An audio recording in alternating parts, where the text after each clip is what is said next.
नमस्कार मंडळी, स्वागत आहे तुमचं आपल्या चॅनलमध्ये। तर आज आपण बनवणार आहोत मिक्स व्हेज। त्यासाठी काय करूया, एक कढई गरम करून घेतली, त्याच्यामध्ये एक मोठा चमचा तेल घालायचं, अर्धा छोटा चमचा जिरे घालायचे। जिरे तडतडले की त्याच्यामध्ये 2 मीडियम साईजचे कांदे उभे लांब चिरून घेतलेले आहेत ते घालायचे आणि हलकासा गुलाबी रंग येईपर्यंत परतून घ्यायचे। ते गुलाबी झाले की त्याच्यामध्ये 3 ते 4 लसणाच्या पाकळ्या घालायच्या। नंतर एक छोटासा दालचिनीचा तुकडा आणि 2 ते 3 लवंग घालायच्या, थोडेसे काजू घालायचे आणि त्याच्यामध्ये नंतर एक मीडियम साईजचा टोमॅटो कट करून घालायचा।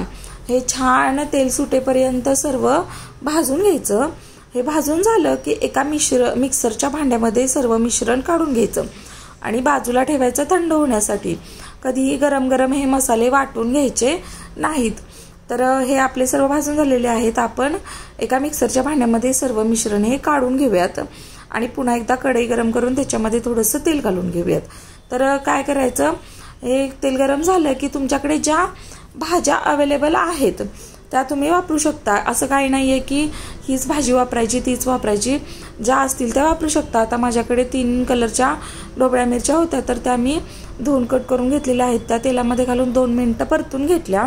नंतर बाकीच्या ज्या भाज्या आहेत, एक बटाटा होता, नंतर एक वांग, वाटाणा आणि फ्लावर, हे सर्व धुवून कट करून घेतलेलं होतं, ते मी या मिश्रणामध्ये घालून घेतलं। 2 मिनिटं परतून घ्यायचं आणि झाकण ठेवून 50% शिजवून घ्यायच्या। या भाज्या पूर्ण शिजवायच्या नाहीयेत किंवा खूप कच्च्याही ठेवायच्या नाहीत, 50% या भाज्या शिजल्या पाहिजेत तेवढा वेळ या परतून घ्यायच्या आणि वाफ येऊन द्यायची या सर्व भाज्यांना।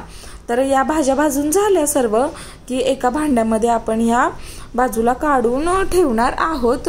तर बघू शकता तुम्ही, छान वाफ आलेली आहे या भाज्यांना। तर ही सर्व आपण एका बाजूला काढून घेऊयात आणि नंतर ही कढई पुन्हा एकदा गरम करायची। गरम करून थोडंसं याच्यामध्ये तेल घालायचं, तेलामध्ये जिरं राई थोडी थोडी घालून छान तडतडून घ्यायची।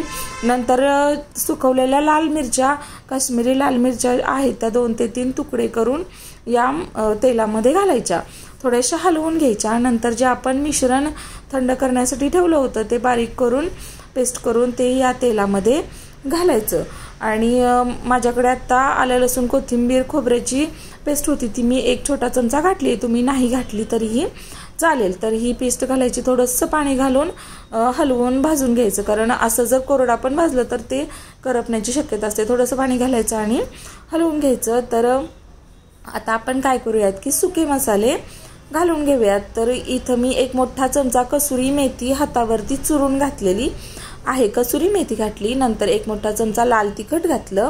तुमच्याकडे जर किचन किंग मसाला किंवा इतर कोणते मसाले असतील तर ते तुम्ही मिक्स व्हेजसाठी वापरू शकता। इथं मी गरम मसाला, थोडासा गोडा मसाला आणि थोडीशी हळद घातली आहे आणि हलवून घेऊन पाणी ओतून द्यायचं।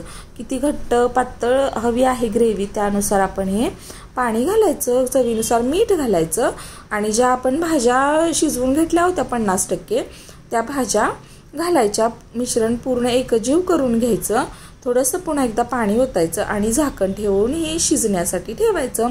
तर इथं माझी एक छोटी क्लिप मिस झाली आहे, याच्यामध्ये अर्धी वाटी मी छोटे चिरलेले पनीरचे तुकडे आणि थोडी दुधावरची साय आणि वरचं दुधावरचं घट्टसर जे दूध असतं ते दूध घालून हलवून घेतलं होतं, ते मिश्रण एकजीव करून आणि ते वरून या भाजीमध्ये घातलं होतं। त्याच्यानी चव खूप छान येते आपल्या या मिक्स व्हेजच्या भाजीला। आपल्याकडे जर क्रीम नसते, नेहमीच आपण मिल्कची क्रीम ठेवत नाही घरात, तर असं करून घातलं तरीही छान येते। तर थोडीशी साखर घातली, तयार आहे आपलं मिक्स व्हेज। ताट करून घेतलेला आहे लच्छा पराठा आणि मिक्स व्हेज। कशी वाटली रेसिपी नक्की सांगा, आवडल्यास लाईक करा। Thank you for watching.